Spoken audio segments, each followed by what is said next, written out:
Boa noite, pessoal. Meu nome é João Vitor. Esse é o podcast Só Fachada e eu tô aqui do lado do nosso time de hosts, Marlon, Isaac e Rafael. Opa, boa noite, tudo bom, galera? Boa noite, boa noite.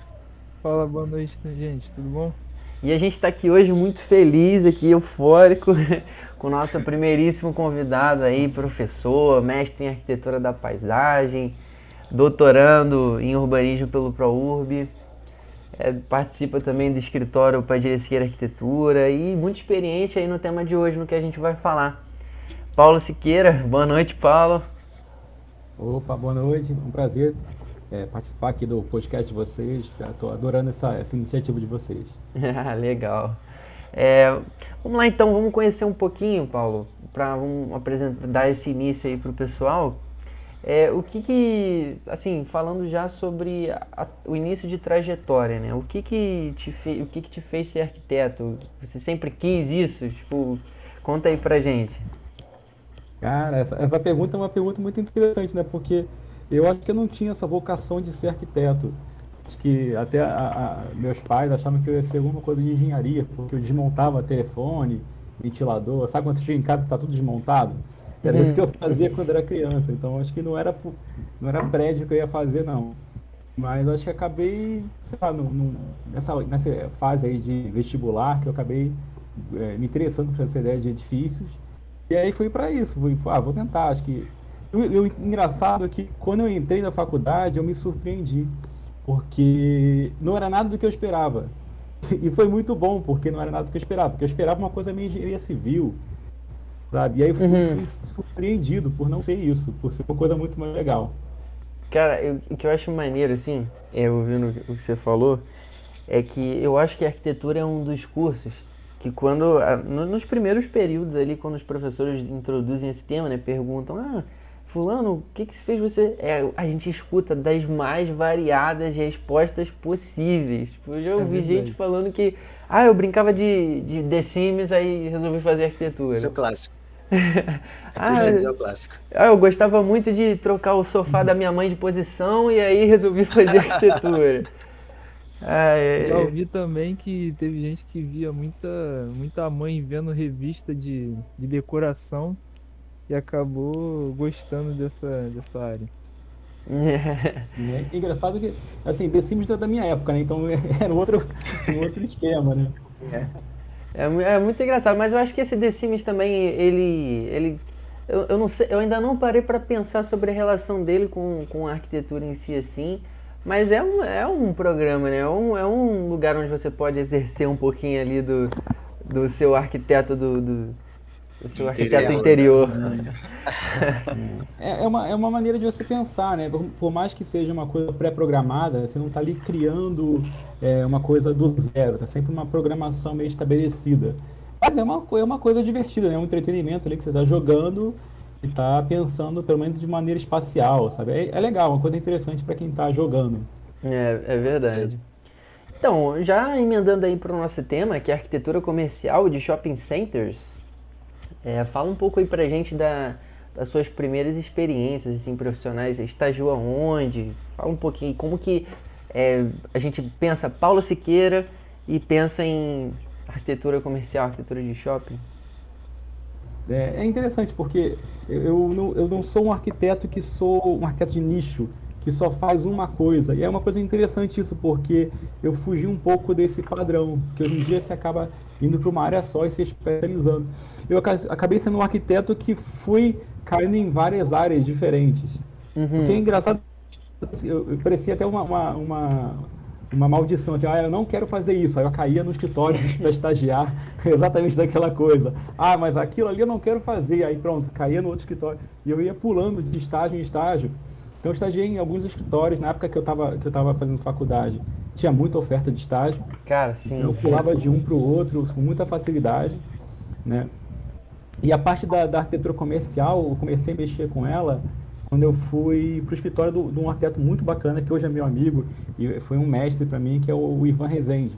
Legal, eu conheço o escritório dele, eu sigo eles no Instagram, assim, uns projetos bem legais. Recentemente eles postaram um lá, o pessoal do Ivan Rezende. Eu gostei muito, uma fachada muito bonita. Eu acompanho eles lá. Mas assim, quando eu falei de pensar em Paulo, pensar em shopping, porque pra gente, ó, olha como é que é legal. A gente tem vários professores lá na Estácio e cada um deles no seu nicho. E aí a gente nunca tinha ouvido, por exemplo, eu nunca tinha ouvido ninguém falar sobre arquitetura de shopping, arquitetura comercial, assim, de experiência na área e tudo mais. E quando, assim, não profundamente. E aí eu lembro de uma aula que você debulhou esse tema lá, falou com a gente, conversou e falou como é que era o processo de obra no shopping, que era de madrugada, e aquilo ali me marcou. Aí eu pensei, né, e tipo, isso ficou marcado. Ficou como referência, né, pra gente. Muita referência, isso mesmo. É realmente interessante porque eu acabei trabalhando muitos anos com shopping, né? Nesse escritório do Ivan, eu acabei trabalhando a gente tinha vários setores lá no escritório, e eu acabei trabalhando não somente nisso, mas bastante nessa área de shopping. Então lá a gente fazia muita requalificação de shoppings existentes. E era no Brasil todo, então a gente pegava lá grandes players de shopping, né? Tipo BR Mall, Zancar. E aí a gente trabalhava fazendo reformas desses shoppings, no Brasil todo. Era Salvador, Minas Gerais, São Paulo, tem muito shopping em São Paulo. Então a gente ia para esses, visitava lá, conhecia os problemas e propunha algumas requalificações mesmo. Era bem interessante essa área. Pô, bem legal, Paulo. E aproveitando e entrando nessa questão sobre começar a sua área, assim, você é um arquiteto muito experiente, já passou por todas essas áreas, e a gente fica curioso um pouquinho para saber qual o impacto que a arquitetura traz na sua vida. Tipo, você acordou no teu dia a dia ali, como é que você toca assim para começar o dia até o final do dia? E as dificuldades também, né, que a gente gosta de saber que todo arquiteto enfrenta aí para conseguir chegar onde ele chegou. Nossa, que pergunta difícil, Marlon. Assim, a gente está sempre em processo. Eu acho que eu não cheguei no lugar que eu quero chegar. Acho que talvez ninguém deve chegar no lugar, né? Se chegar, quer dizer que acabou o jogo. Está chegando, está procurando. Então eu estou sempre atrás de desafios mesmo, né? Então hoje, é engraçado que como eu tinha comentado que eu sou um arquiteto que trabalha em algumas áreas variadas, não todas, mas em algumas. Então, por exemplo, hoje a gente tem, eu e minha sócia temos um escritório que faz basicamente reformas de casas e apartamentos, constrói algumas coisas novas, mas basicamente a gente trabalha com reformas. Meu mestrado foi em arquitetura da paisagem, doutorado agora que eu estou fazendo em urbanismo. E trabalhei muitos anos nessa área de shopping, de comércio e tal. Então essa parte de como é que você faz, como é que você chega até o final do dia, a gente chega no final do dia cansado, sabe? A gente trabalha muito todo dia e o que é legal é que assim, eu não me imagino fazendo outra coisa. Eu acho que eu não seria um dentista, nada contra os dentistas, eu sou muito deles, mas eu não me imaginaria lá furando um dente, tirando um dente, tirando um sangue, né? Ou então, sei lá, batendo um carimbo, alguma coisa assim. Eu imagino que eu caí meio que sem querer nessa área, mas eu acho que é a área que eu tinha que estar. Eu acho que é o lugar que eu brinco muito assim, quando eu te pergunto quando você vai para um hotel, o que você coloca naquela ficha? Eu coloco que eu sou arquiteto. Por mais que eu seja professor de arquitetura, alguma coisa desse sentido, eu sou arquiteto. De uma certa maneira, é uma profissão que define mais ou menos a sua identidade também, né? Meio que você se mistura com a sua profissão de uma certa maneira. Exatamente. Você chega e já fala, ó, sou arquiteto, aí o cara, caramba, já... Ou então fala, nossa, você dormiu hoje, né? Você dormiu, chega com aquelas olheiras, né? As olheiras entregam bastante. As olheiras já entregam. Mas uma coisa que a gente estava comentando, até com o João e com o Marlon, não sei quem mais a gente falou sobre isso, sobre essa coisa da arquitetura comercial, né? A gente está até batendo um papo sobre o Starbucks, essas grandes franquias que dominam de uma certa maneira o cenário, né? E elas estão ali em vários lugares. É isso que a gente estava batendo papo, João. Uhum. E é interessante, eu estava lembrando, quando você falando sobre esse tema, que quando você viaja, você imagina que você vai encontrar outras lojas, né? Assim, eu viajei um pouco antes da pandemia, então, por exemplo, quando você vai para a China, você vai para a Coreia, você imagina que lá que você não vai encontrar uma Starbucks. Uhum. E pelo contrário, você vai lá, o que você mais encontra é uma Starbucks. Você vai encontrar, ainda mais se for em áreas comerciais, assim, tipo aeroporto, só vai dar aqueles velhos conhecidos nossos, né? Você vai ter uma Starbucks, são essas multinacionais, né, que estão lá. McDonald's vai ter.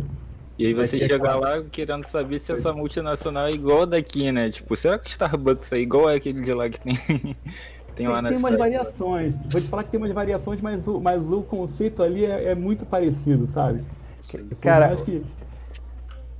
não, desculpa te interromper, Paulo. Não, pode falar. Então, esse lance veio na minha cabeça porque reverberou demais essa notícia do Starbucks aqui na Baixada, porque é a primeira franquia do Starbucks na Baixada Fluminense e dá pra gente falar sobre isso assim, em determinados aspectos diferentes, né? O primeiro deles é que é uma das experiências que eu tenho vivido bastante, agora que eu tenho entrado em contato com pessoas que não são da Baixada, feito amigos de pessoas que também não são da Baixada, é esse lance de quando a gente fala das grandes marcas, e aí eu tô me referindo ao Outback, eu tô me referindo a Starbucks, a essas marcas, tipo, tipo essas marcas de barra shopping, vamos assim dizer, né?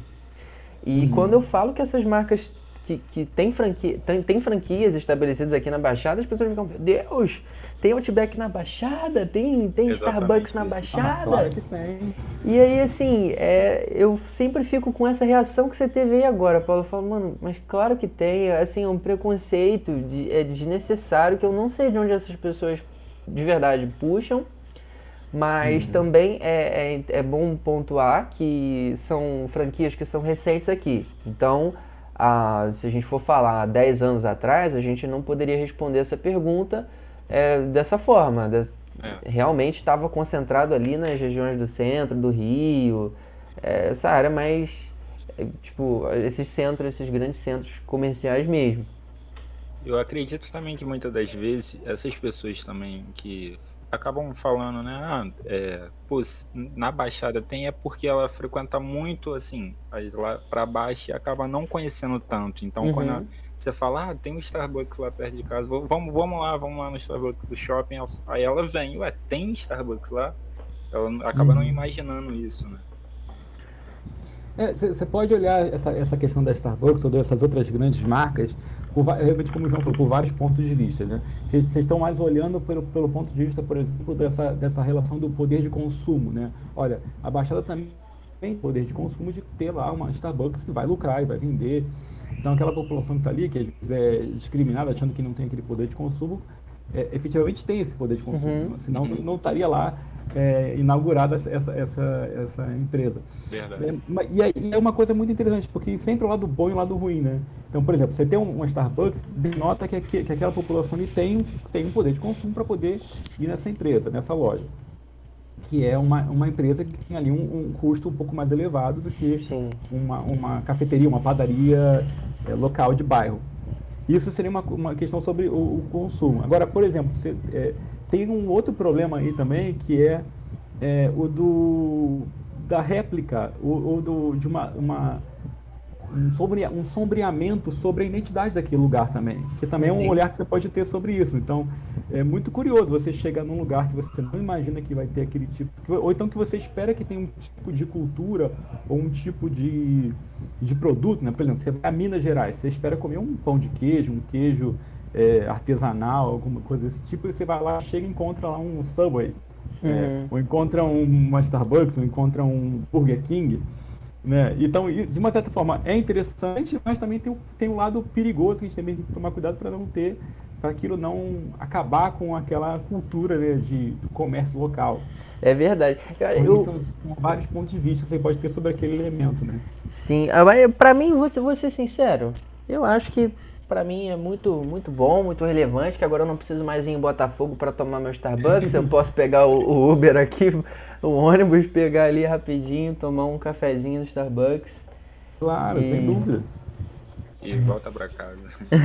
Fora a questão, aí vem a questão de vantagem, né? Como o Starbucks é uma empresa muito grande, questão de horário de funcionamento, essas coisas assim, colabora também um pouco para o emprego, né? Essa questão das franquias Sim. colabora bastante para o emprego, facilita pelo menos, né, a abertura de empresas que já são conhecidas, já sabem, entre aspas, já tem uma receita pré-definida de sucesso. Então isso colabora para, às vezes fale, claro, dependendo da localidade que é implantada, mas realmente a questão que o Paulo falou sobre a questão do contexto, a loja ser inserida, a franquia ser inserida, pode realmente destoar um pouco da realidade da cidade ou Verdade. do contexto urbano. E realmente tem sempre um lado bom e ruim. Deixa eu contar duas histórias engraçadas, em dois lugares diferentes. Por exemplo, eu Fica à fui, vontade. estava de férias e fui a Pequim, né? Na verdade, eu fui a Seul, aí fiz um stopover em Pequim. A gente passou lá 6 dias, eu e minha esposa em Pequim. E aí, primeiro dia, maravilha, você quer comer coisas locais e super interessante. E olha que eu ainda tenho dificuldade, né, porque eu não como carne. Então, é difícil você ir para um lugar que você já não fala muito bem, aliás, não fala nada do idioma do lugar, no caso, o mandarim, nem pensar. A gente levou uns cartõezinhos para se comunicar, porque também a internet não funciona da maneira que funciona aqui. Então, foi isso, eu estou ali se comunicar para comprar comida, ou comprar várias questões. E claro que a gente não se surpreendeu que encontrou lá um super McDonald's que ficava aberto 24 horas. Aí, e eu estava ali bem no centro junto ali àquela cidade proibida, estava ali no meio de Pequim, a parte cultural de Pequim. E aí a gente estava com um stopover, né? A gente estava assim, tem que pensar que o dobro, são 24 horas para chegar até lá, quase isso.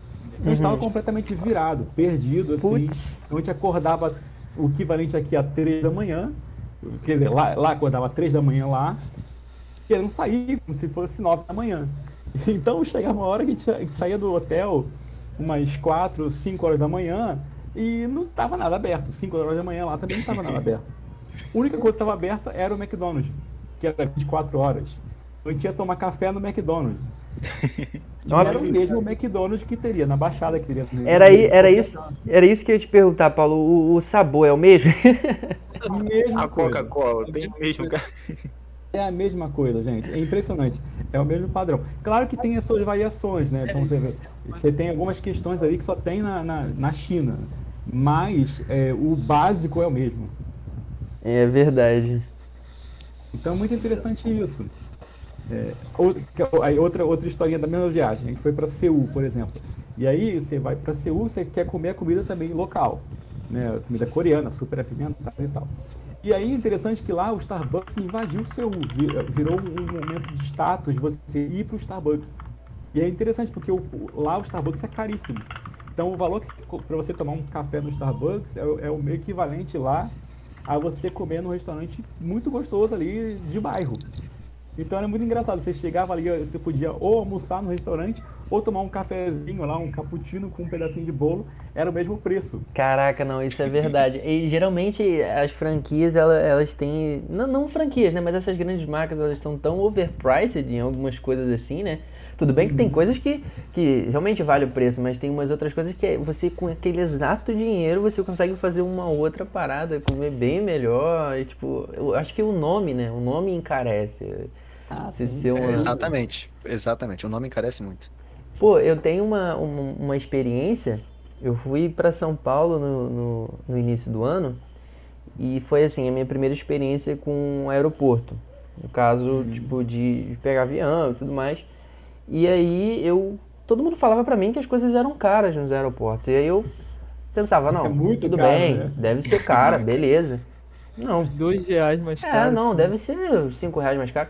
E, cara, é literalmente tudo mais caro. E já puxando um link, o bom do preço do Starbucks, por exemplo, ser tabelado, é que o Starbucks, ele tem, pelo menos o que eu fui, ele tinha o mesmo preço fora do aeroporto e dentro do aeroporto por essa questão do tabelamento. Então, por incrível que pareça, nesse contexto foi mais barato comer no Starbucks do que comer nos outros lugares.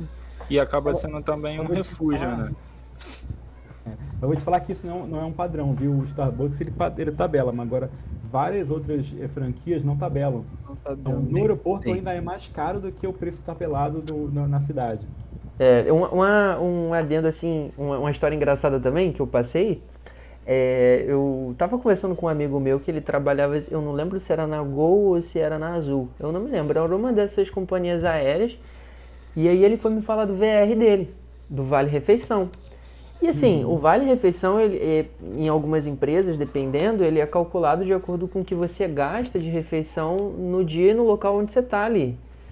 E cara, o vale-refeição dele era calculado em cima dos restaurantes do aeroporto. Então, tipo, o vale-refeição dele era tipo o meu salário, tá ligado? Aí tava 3 famílias, né? Uma refeição dele. Podia Exatamente. chegar porque ele tranquilo no aeroporto e toma esse meu vale aqui que ele se Vai te alimenta suprir, lá. né? Mas realmente é assim mesmo. O aeroporto é um caso à parte, né? Porque são lojas comerciais, também são franquias, né? Que se repetem em vários lugares, mas ali o preço realmente é mais salgado. De uma maneira geral, o preço é mais salgado, mesmo sendo uma franquia, né? Mas a qualidade é igual, o sabor é igual, tudo vai ser a mesma coisa, só que Só o preço é muda um pouquinho mais salgado, essa né? questão. E aí, Rafael, você trabalha um pouco com essa questão da arquitetura comercial, onde você faz o seu estágio. E o que que você viu assim, cara, aproveitando pra gente que tá falando sobre o tema, né? Fala um pouco aí da sua experiência, do seu trabalho aí em arquitetura comercial também. Eu sei que você já fez loja para shopping, já fez muita coisa, você fala pra gente aí um pouquinho. Sim, verdade. E essa área eu comecei a olhar com outros olhos depois que eu ouvi o professor, o Paulo, falando sobre. E depois que ele falou e discorreu muito bem sobre isso, me deu uma curiosidade a mais para pesquisar sobre a área comercial e calhou de o meu primeiro estágio na área ser na área comercial. E eu fiquei muito feliz porque a área comercial, eu achei ela bastante complexa Uhum. na questão projetual, são muitos projetos, né? A execução projetual ela é muito densa, que tem SPK, tem planta de teto, planta de piso, tem todas as plantas normais de uma casa, mas tem esses Essas acréscimos, exigências, né? tem esses acréscimos que numa E a casa velocidade é outra, né? normal não tem isso, e cada shopping, cada cidade é muito diferente. Então você tem que ler até esqueci o nome do documento. É o caderno mesmo de cada shopping, né? Cada shopping tem um caderno Que maneiro. você acaba tendo sempre que estar lendo o de cada Atualizando. shopping para poder estar atualizado. O acompanhamento de obra, então, nem se fala, né? Não, acompanhamento de obra, o tempo de execução da arquitetura de shopping, eu acho que ele é muito mais intenso também. Igual o Paulo falou que normalmente é muito na madrugada e por ser na madrugada, o prazo que as lojas dão normalmente são curtos, né, Paulo? É isso, na verdade, o shopping tem as suas características muito interessantes, muito peculiares. Então, por exemplo, quando o pessoal fecha o shopping 10 da noite, é onde o pessoal da obra começa, né? É onde começa a fazer barulho, e começa pem, pem, começa a quebrar, demolir. Então, o tempo do projeto é outro. O que você geralmente teria aí 2 meses, para você fazer um projeto de uma casa, você tem aí 2 semanas para fazer de um shopping, de uma loja, de um shopping. É Né? verdade. E aí a gente tem que também separar entre projetos de shopping, que são questões diferentes. Então você tem um projeto para a loja do shopping, que tem esse tempo aí mais rápido, e tem um projeto do shopping, que aí foi o que eu trabalhei também. Eu trabalhei também com lojas, mas também trabalhei com o projeto do shopping, Sim. né, da própria infraestrutura do shopping em si. Mas, por exemplo, a da loja tem essa questão, tem que ser muito rápido, a obra acontece de madrugada, né?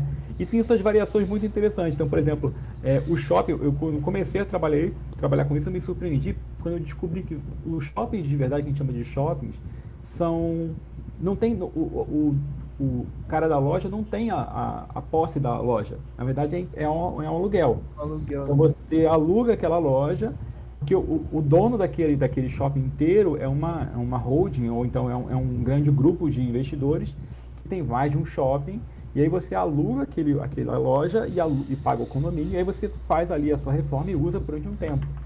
O que é bom porque eles podem fazer ajustes no shopping de uma maneira muito, muito maiores. Então, por exemplo, eles podem acabar com um corredor inteiro de um shopping, Que se isso? for interessante para um shopping, e desviar aquele corredor para um outro canto e fazer um cinema naquele lugar. Uhum. Como eles são donos de todo o shopping, eles podem organizar de tal maneira para que aquele shopping fique sempre vivo. Tem alguns shoppings também muito diferentes, que são o que a gente chama de shopping galeria. E aí a pessoa compra a sua loja, e aí ela paga o condomínio e tem a sua loja ali. Só que aí o que acontece com esse tipo de shopping? As mudanças são muito lentas. Não tem essa dinâmica de um shopping que tem uma hold, que tem lá um grupo de investidores que faz essas mudanças, entendeu? Então por isso você tem essas variações. Falando dessas holds, assim, geralmente elas são marcas muito grandes. Tipo assim, às vezes muito famosas, às vezes cria-se uma expectativa muito grande em cima da loja que talvez vá abrir ali. E eu queria te perguntar, Paulo, você já ouviu falar de alguma questão de sigilo? Por exemplo, você está trabalhando, você está fazendo um projeto para Starbucks, mas você não pode divulgar até dia 25 de dezembro, que é o dia que eles querem anunciar que vai ter uma Starbucks, e aí vai ser uma baita notícia. Então, como é que funciona? Você já teve essa experiência desse sigilo? Sim, de uma maneira geral, a maioria das lojas tem esse tipo de... Eles querem fazer um super evento, um super inauguração, né? Ou então tem tem duas situações. Ou você quer fazer tem um sigilo ali enquanto está rolando a obra, mas logo em seguida tem uma divulgação em massa para que aquela loja seja visitada. Então, tipo, aquela Forever 21, quando até saiu do Brasil. Quando ela foi abrir aqui no Brasil, né, provavelmente a obra foi em sigilo, mas logo em seguida foi uma divulgação massiva ali para você conseguir, né, criar aquele burburinho e as pessoas irem lá visitar, porque já era uma marca muito famosa. Mas sempre acontece isso, sim. Você tem esses dois momentos. Olha, não pode... Tem também sigilo de projeto. Você não pode... Aquele padrão deles, você não pode... Você não pode passar para outro... Ninguém pode ver aquele projeto. Tem até, às vezes, umas cláusulas que você assina para você... direito, sabe? Que maneiro, que legal. Às vezes chegam padrões de fora, por exemplo, lojas muito famosas, não vou citar aqui os nomes para não ter problema, mas lojas, essas internacionais muito grandes, muito famosas, de alto padrão, às vezes o projeto vem de fora. Então, vem um projeto de Paris, dos Estados Unidos, vem um projeto padrão e aí você adequa ele aqui no Brasil, entendeu? Porque geralmente tem um certo briefing ali, né, que você sempre meio que se repete, isso ainda mais se for uma franquia. Sim. Você tem que seguir ali o padrão daquela franquia. E aí esse sigilo, Paulo, foi até legal você comentar sobre isso, porque às vezes essas empresas vêm de fora, e aí esse sigilo seria mais para, tipo assim, não começarem plagiando dali para frente, ou por ser realmente, vamos fazer essa surpresa e para... Tem mais de um tipo de sigilo, né? Você tem esse sigilo aí que é o para ter o sigilo, que é a proteção do dado ali, proteção do projeto, né? Porque realmente aquela marca pagou uma fortuna, né, para aquilo ali ser consolidado. Então, você tem algumas questões, por exemplo, o tamanho da marca tem que ser respeitado. Tem um caderno também, ali do caderno do shopping tem um caderno da marca que você tem que respeitar, para você não descaracterizar aquela marca. Fugir dessa norma. Sim. Exatamente. Então tem que seguir todo um padrãozinho ali para aquela marca acontecer. Eu tinha alguns amigos que trabalhavam direto com essas franquias, faziam várias franquias em vários shoppings também. E é isso, você tem esse padrão aí que você tem que seguir. Legal. Legal. Legal e interessante. Eu vi que tem aquele shopping que não foi pra frente, né, que todo mundo conhece quando passa ali na Dutra, entre Mesquita e Nova Iguaçu, né? Ali tinha uma empresa, bom, aí tem várias histórias em torno daquela paralisação daquela obra, né? Porque já está praticamente meio caminho andado, né? Só faltava, claramente, as partes internas, instalações e tal, pelo que eu fiquei sabendo. Só que ela não foi para frente, aí eles inventaram que a empresa responsável pela construção se ficou endividada financeiramente e várias coisas a mais, e simplesmente solo, muita coisa envolvendo aquela construção ali. E eu queria saber se você já conheceu alguma empresa que realmente alguma construção que não foi para frente, ficou abandonada como aquela.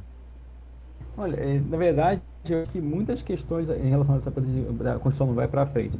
Isso tem muito a ver com a economia do país, né? Quando a economia do país está bombando, está crescendo, é difícil isso acontecer. Mas quando a economia afunda, muitas obras param. Na verdade, a primeira coisa que para são as obras, né? Tinha até um amigo que falava que a nossa Alô? Isso é uma profissão de... Deu acontece muito deu quando uma tá tudo bem. cortada aqui, Porque Paulo, quando no começa... áudio. Cortou aqui? Só Cortou. repetir um pouquinho Mas já que- voltou, já voltou. Ah, tá.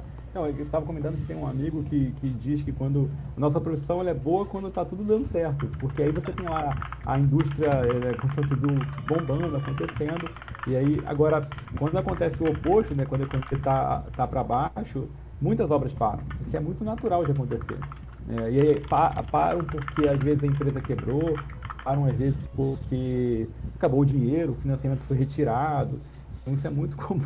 É muito comum de acontecer mesmo, viu? Não é uma qualidade só, uma característica só do shopping center, não. Grandes construtoras de residencial também acontece isso. Então, de uma maneira geral, é isso. Assim, a economia afunda ou então ela estagna e aí os investidores tiram dinheiro, então ficam com medo de investir mais. Então, é uma questão mais global do que em relação ao shopping center em si, entendeu? Entendi. Foi até legal, Paulo, você falar sobre isso, porque muita gente acaba não percebendo que tem toda essa burocracia, né? Só chega ali, tipo, tá tudo bonitinho, tá tudo alinhando, mas É não vê difícil. o que teve por trás disso tudo. O suor do arquiteto ali, do que fez aquilo ir pra frente.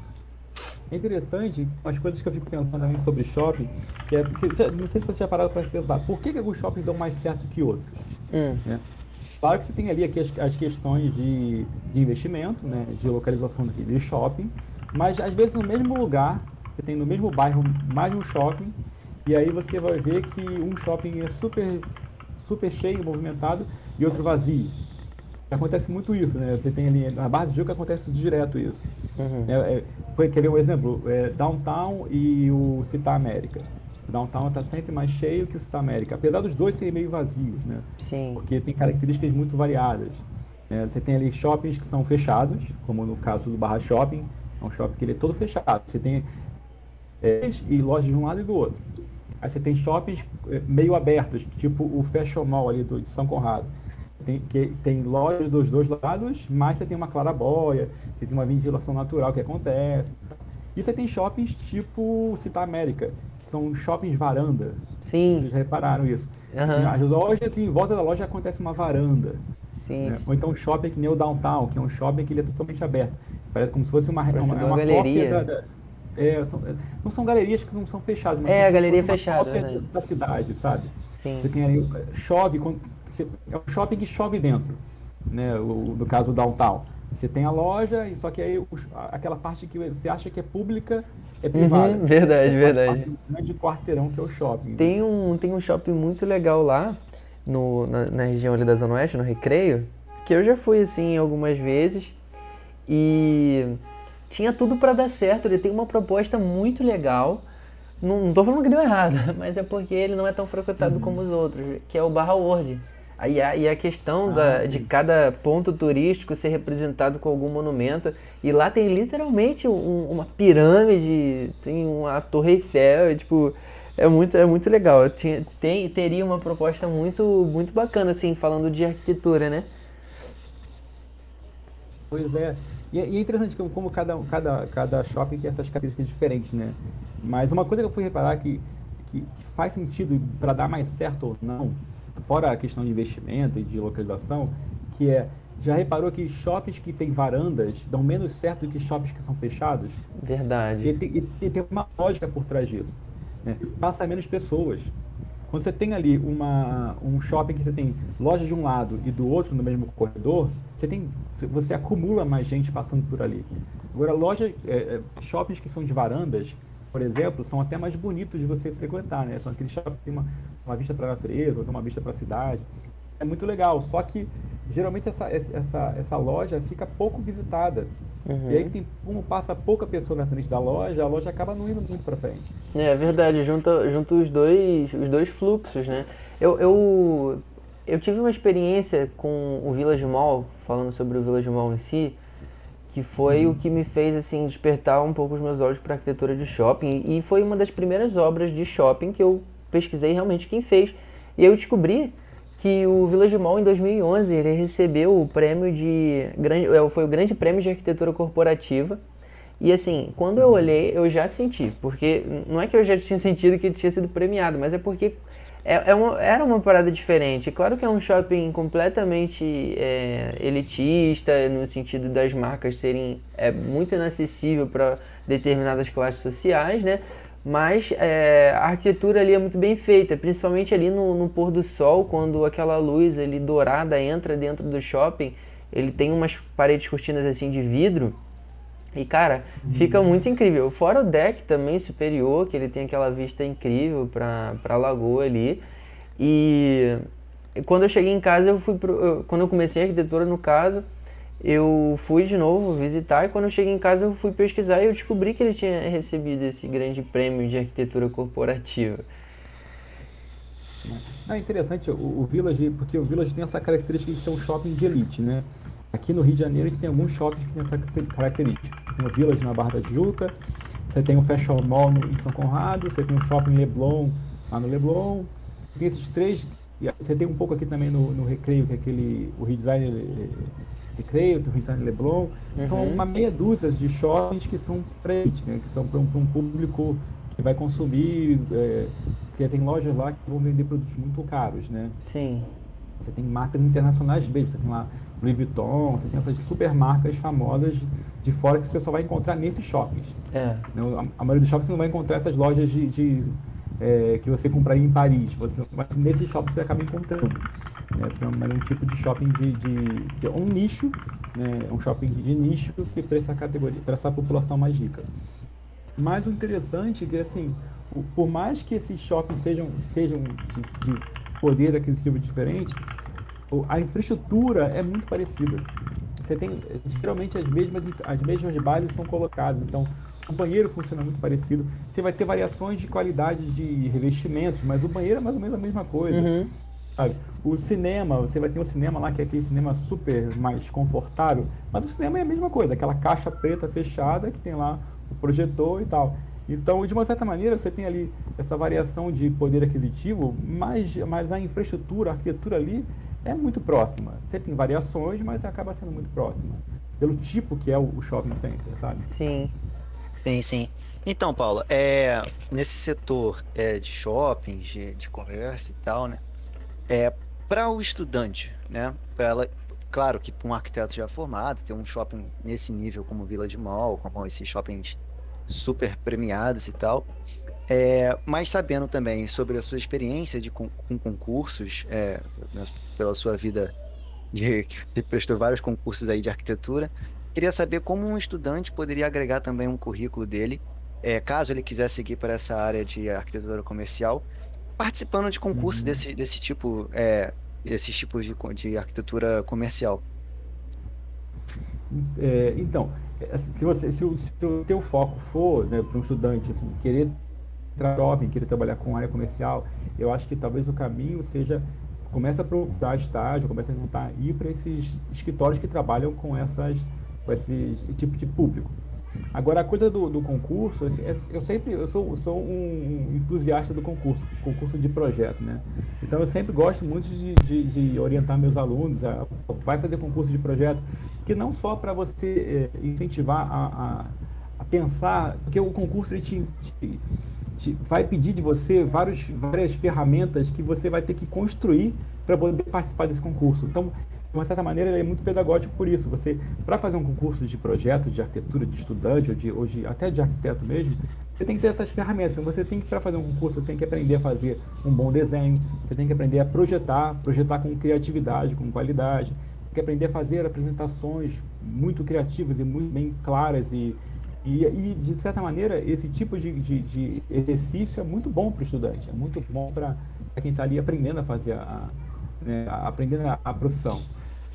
Por isso eu acabo sempre incentivando a gente, vamos fazer concurso de projeto. Fiz muito concurso de projeto quando eu era estudante, ganhei alguns, perdi vários, mas é muito legal porque você acaba tendo essa dinâmica, né? Por exemplo, o João comentou aí sobre a primeira experiência de avião dele, de voo de avião. Minha primeira experiência de voo de avião foi um prêmio de um concurso que eu tinha ganhado. Que legal. Também era Rio Olha, São Paulo. maneiro.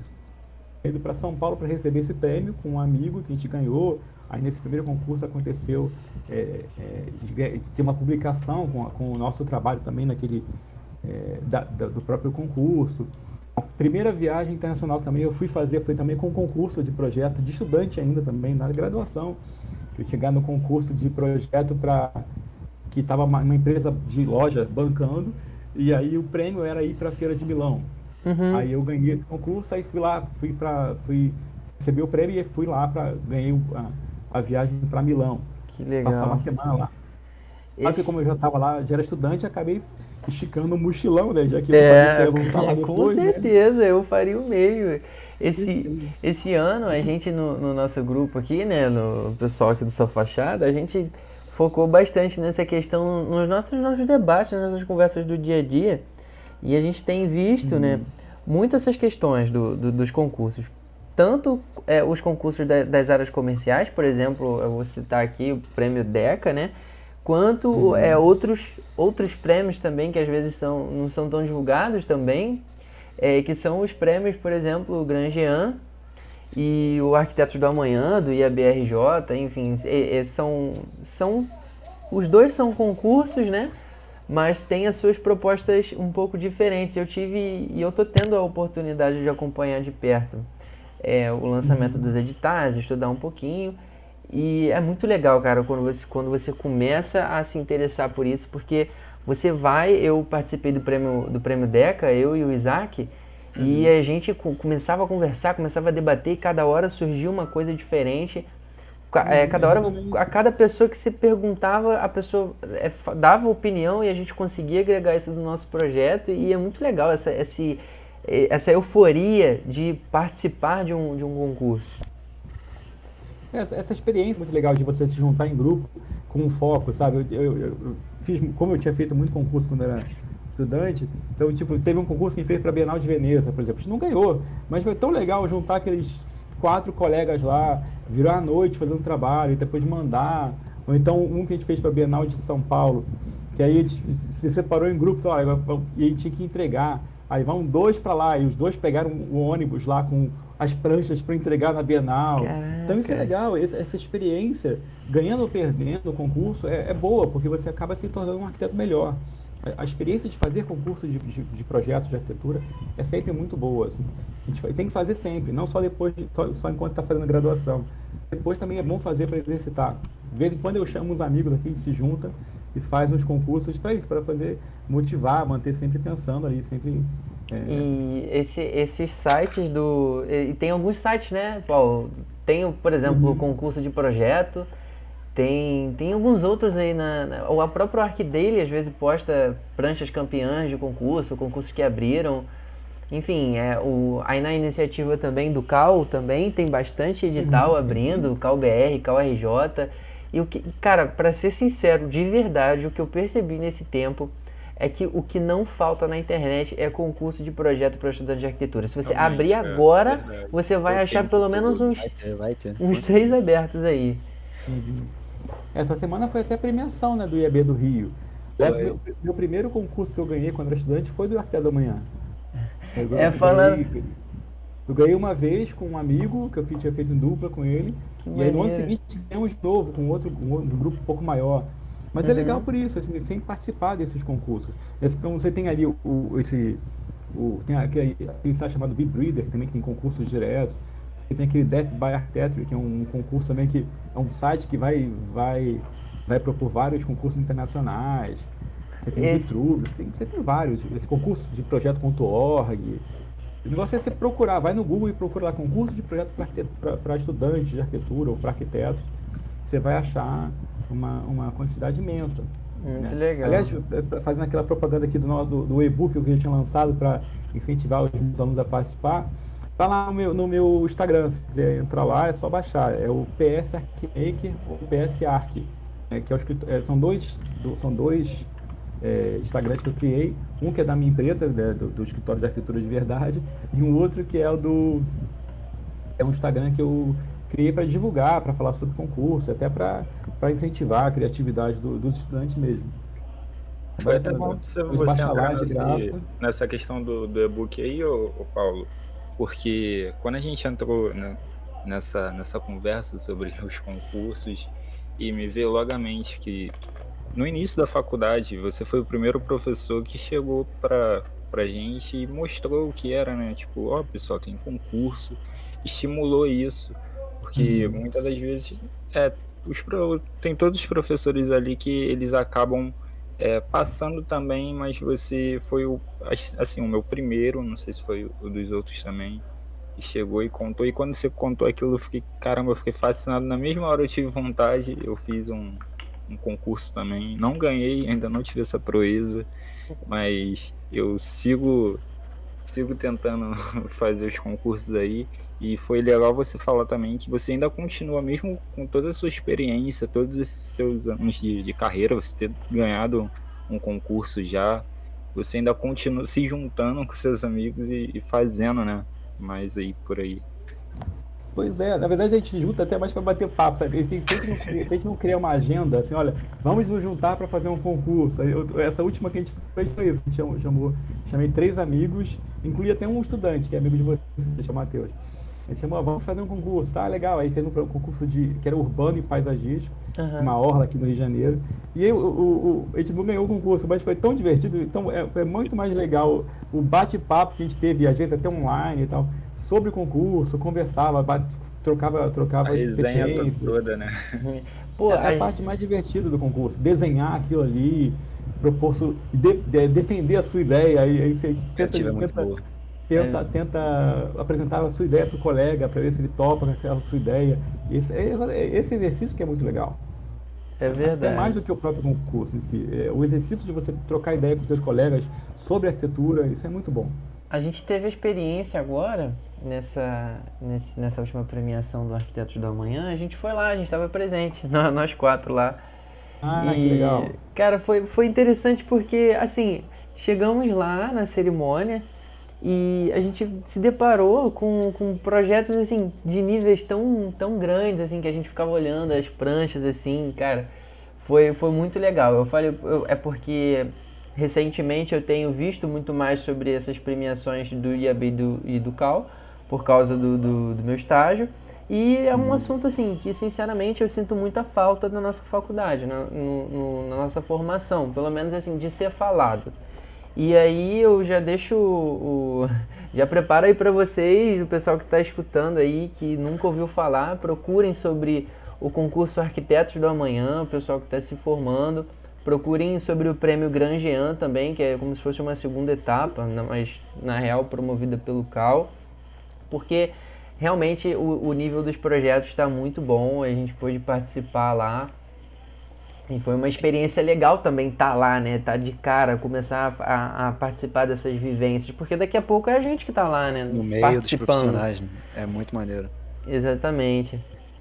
E as páginas também, né? É bom todos os estudantes acompanharem, tipo, pelo Instagram, pelo ArcDaily, informa sempre quando tem concurso. Então, você fica sempre antenado por ali, quando que vai abrir, qual tipo de concurso você pode fazer. E é bem legal. Uma dica que eu dou também é assim, não tenta só fazer um projeto para aquele concurso. Já que você tem vários projetos da faculdade, tenta pegar um projeto da sua que você fez para uma disciplina e dar uma adaptada nesse projeto, tenta ver se encaixa naquele tipo de concurso, junta uns amigos e manda o concurso, sabe? Uma coisa que é interessante sobre o concurso é a vitória do concurso é você conseguir mandar o trabalho. Porque é tão trabalhoso, é tão difícil você se organizar, sentar, colocar no padrão. Então, quando você entregou um concurso e conseguiu enviar para aquela banca, para aquele pessoal avaliar o seu trabalho, já é uma vitória.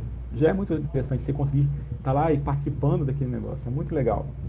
É verdade, e dentro desse tema o Isaac e o João participaram do concurso da DECA e por causa desses percalços eu acabei não conseguindo participar, né? Porque aconteceu tanta coisa no processo de execução do projeto e nem foi enviado. Mas assim mesmo, a grande vitória é conseguir enviar. Assim, entregou e falou, pronto, já não está mais na minha mão, já está lá com uma banca. Então, é verdade. A sorte tá aí, na hora quando tu entrega. é maravilhoso. Conseguir entregar é muito bom. Ô Paulo, tem até para os alunos também, né, que vão começar, porque assim, nem sempre a gente ganha, e você fala exatamente isso no seu e-book, abrindo uma brechinha, que você tem uma frase motivacional, você fala que não é todo dia que o impossível acontece, mas tem aquele dia, né, que chega ali e aí, claro, com o seu projeto refinado ali, você pegando muita experiência ao longo da medida que você vai produzindo, da medida que você vai fazendo, e aí um dia você chega lá, né? É isso. Eu achei interessante vocês comentarem que vocês foram olhar a reunião lá dos trabalhos e vocês acharam de alto nível. Realmente é de alto nível. Eu lembro da minha história que assim, eu descobri o concurso de projeto muito cedo. No primeiro período eu descobri isso, primeiro e segundo. Eu fui numa dessas exposições do IAB, bem novinho na faculdade. Que Eu falei maneiro. assim, nossa, eu vou mandar esse negócio, vou tentar me organizar para conseguir mandar, achei muito legal, quero participar. Primeiro concurso que eu fiz, o trabalho estava até legal. Só que como era a primeira experiência e tal, eu mandei. Super ali ansioso, vai dar certo e tal. Obviamente que eu não ganhei, porque era a primeira vez que eu tava participando. Era muito legal, mas só em ter mandado era muito divertido, muito bacana. Eu falei, não, mas eu vou ganhar esse negócio, E aí você fica ali com aquele incentivo, né? Que não, vou ganhar pelo menos vou me esforçar mais aqui. E aí acho que um ano depois, um ano e meio, sei lá, eu consegui. E aí mandei o trabalho. E aí aquela coisa, o meu ponto fraco do primeiro concurso que eu não ganhei, eu consegui entender o que eu não tinha para ganhar, por que eu não ganhei. Que era no caso dessas ferramentas que eu estava contando para vocês, eu não sabia lidar muito bem com representação gráfica, não tinha ali conhecimento de Photoshop na época, de CorelDRAW e tal. Então, o que eu fiz? A coisa mais certa, me associei com um colega meu que era muito fera daquela área, e a gente fez uma prancha, e a gente, ó, vamos mandar em dupla o trabalho. E aí assim a gente conseguiu ganhar a primeira vez o concurso. É verdade. E outra coisa que é legal é você dobrar suas chances, né? Então tinham 2 concursos abertos. A gente mandou o mesmo projeto para 2 concursos.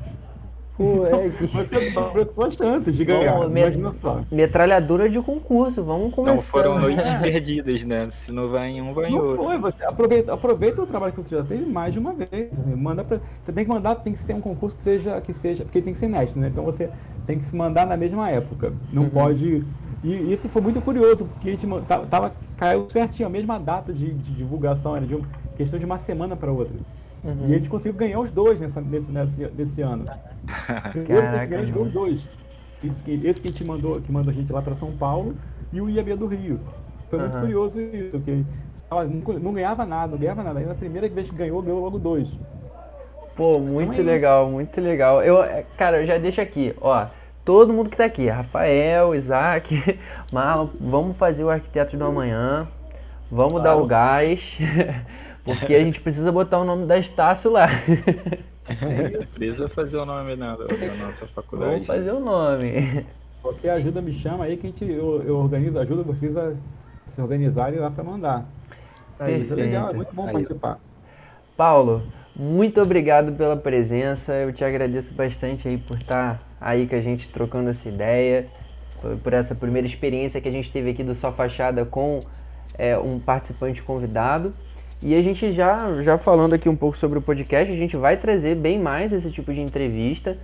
A gente vai abrir, a gente tem aberto, né, as caixas de pergunta no nosso Instagram, @sofachadapodcast, e a gente deixa aberto para quem quiser mandar uma sugestão de convidado, uma sugestão de tema. E isso é legal que também traz o tema que vocês estão pensando, vocês ouvintes, vocês que estão ouvindo estão pensando, para a gente poder trazer para o nosso podcast.